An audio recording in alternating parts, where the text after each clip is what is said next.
қазір бізге ұштағышты қажет болатын сияқты.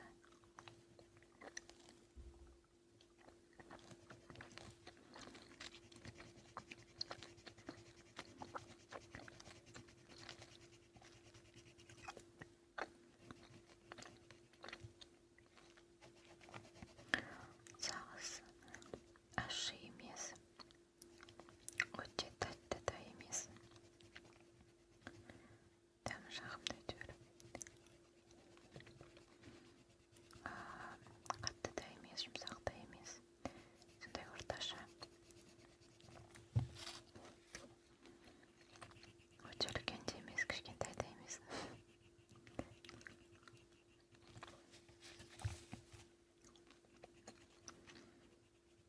Қазір мына қыздың шашына көк түс қоссақ әдемі болып шығатын сияқты.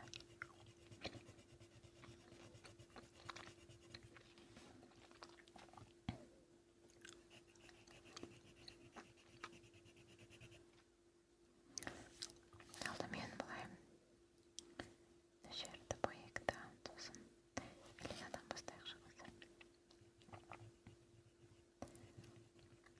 Алдыңғы шаштарын бояйық.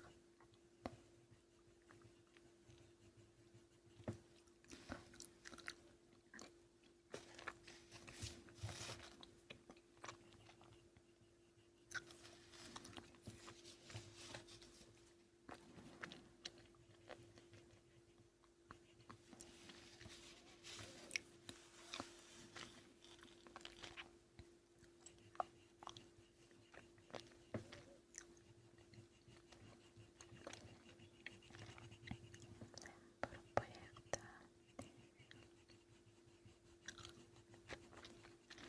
Қыздың шашы әп-әдемі бұзылған. Ұзын шашпен бірақ бұрын бала кезімде менің шашым ұзын болатын, енді әлі бұндай емес.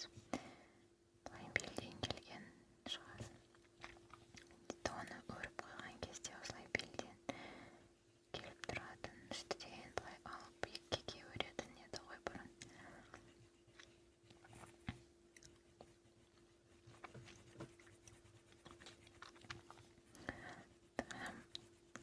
Шашты қиюға рұқсат етпейтін, солай ұзын шашпен жүретінбіз. Оған қоса шашым қалың, жек көретін.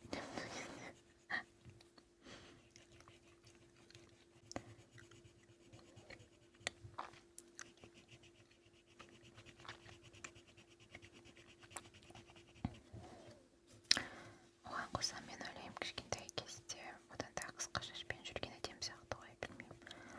Сосын өскен соң өзі шешіп алады, ұзын шашпен жүре ма, қысқа шашпен жүре ма.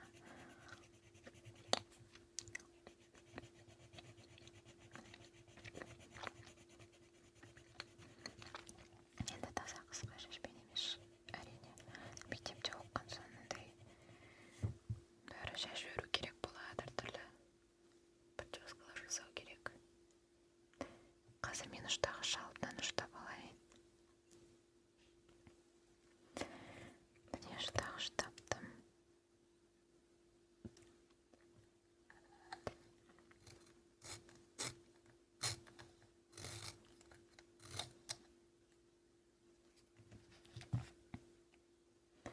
Тағы керек болып қалатын шығар.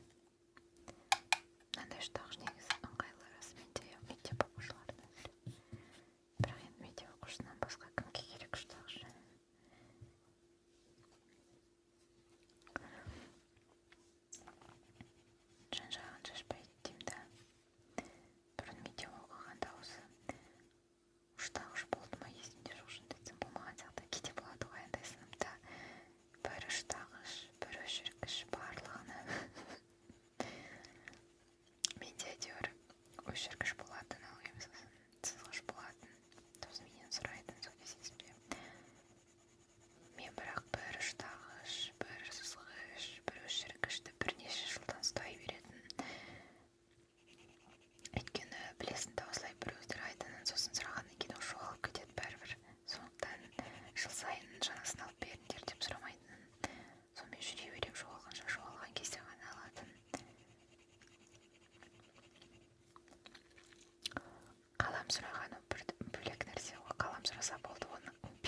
болса бастауыш сыныптарда ғана болады ау деймін осы сурет.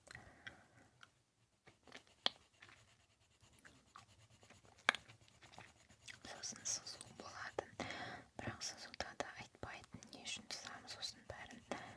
Құжы беретін анысына сызасын да күшті сызыпсың болды бес деп соңыра береді.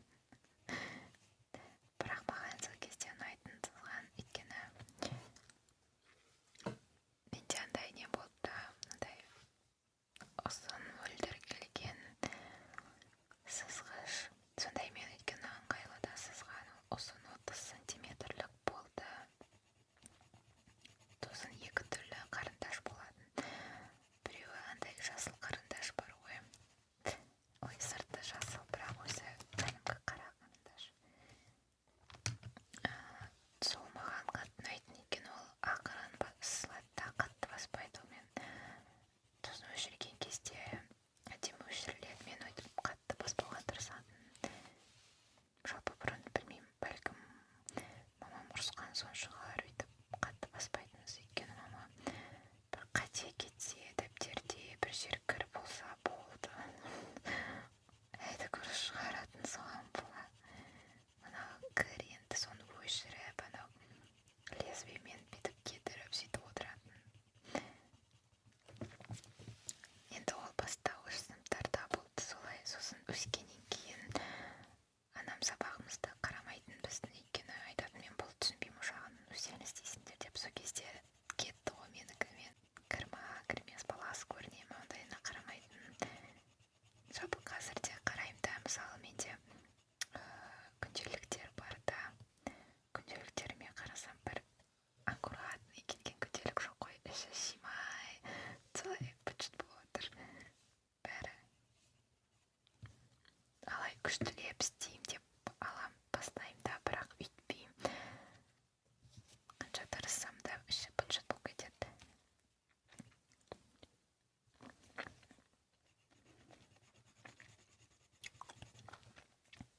Әдемілеп ішіне жазам десем де быт-шыт қылып жаза салам. Сосын қойдым, жарайды осылай бола берсін дедім.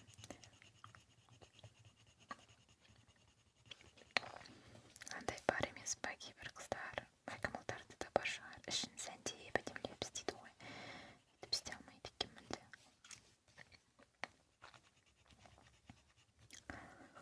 Сөйтіп жаңағы сызу сабағында екі түрлі қарындаш болды дедім ғой. Біреу жаңағы жасыл, екіншісі сыртты сарғыш келетін. Ол андай кішкене қаттырақ басылатын, қара болып. Сол екеуімен сызатынмын. Сол кезде анау сызғаным не сияқты болатын, кәдімгі компьютерден шығарған сияқты болып. Сол үшін ба ұнайтын маған, сөйтіп өзім сызғаннан кейін қарайсың да, күшті сызылды.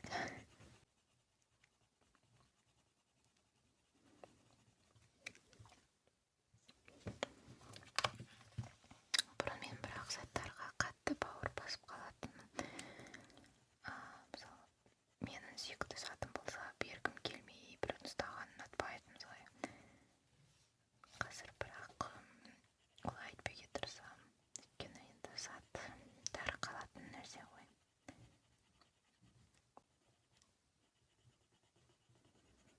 Сөйтіп үйде қатты бауыр баспауға тырысамын. Аяқтап қалдық.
жаңағы мультфильмда анау әрбір адамда өзінің тотемдік жануары бар да, сол маған қызық болып кетті да, сосын мен есіме түсті да бір рет инстаграмда қай жақтікі екенін білмеймін, бірақ андай не сатады, тотем жануарлар мен білезіктер. Сол кезде солардың маған бір жарнамасы кездесті да, сонда болды былай өзінің туған күніңді жіберіп, сосын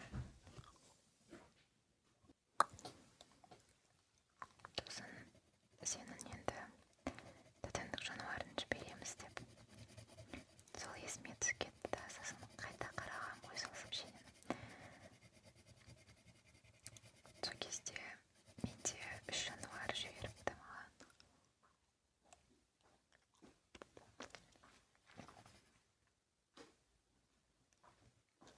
Ол сокол, лиса и волк болды, үшеуі.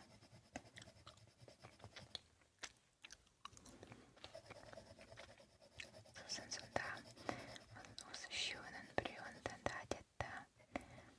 Сөйтіп мен қасқырды таңдадым. Сосын олар маған қасқырдың мағынасын жіберді да.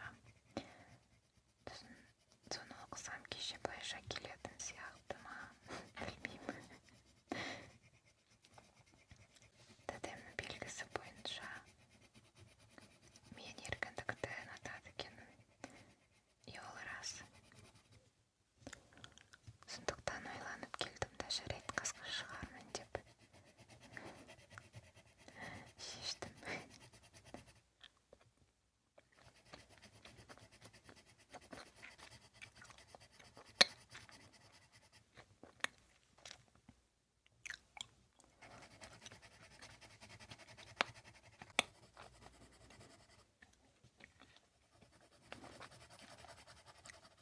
Бірақ андай интернеттен қарасам, тотемдік жануар қандай деп, сонда андай туған күн, жыл, соған байланысты әртүрлі бар да, бірақ бірде біреуінде қасқыр деген таппадым, шын айтсам. Балаларды қалай есептеп, қалай шығарғандарын білмеймін, әйтеуір.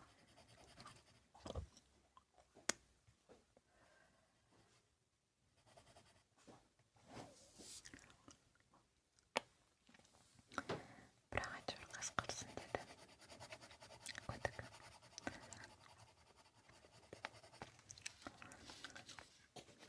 Бәлкім оны бар ғой, тіпті туған күнге қарап емес, жаңағы нелердің мағынасына қарап та таңдау керек шығар.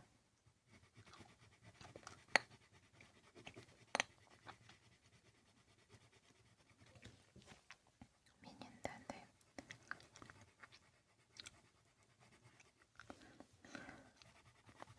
білмеймін, сондай нелерге қызығып жүрмін да соңғы кезде.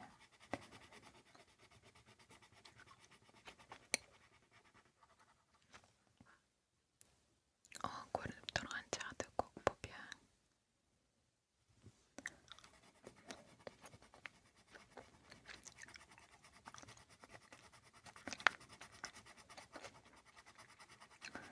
Өзінің жаныма жақын нәрсені тапқан сияқтымын.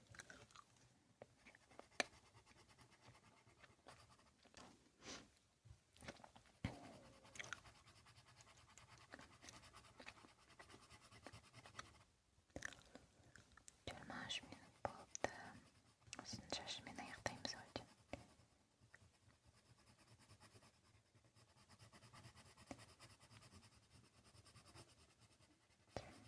Бұдан басқа да кейін перизаттардың бояп көреміз.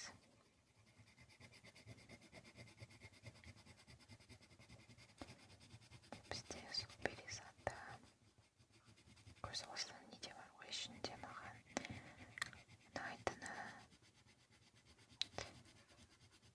жануарлардың перизаты бар еді ғой, сол шығар.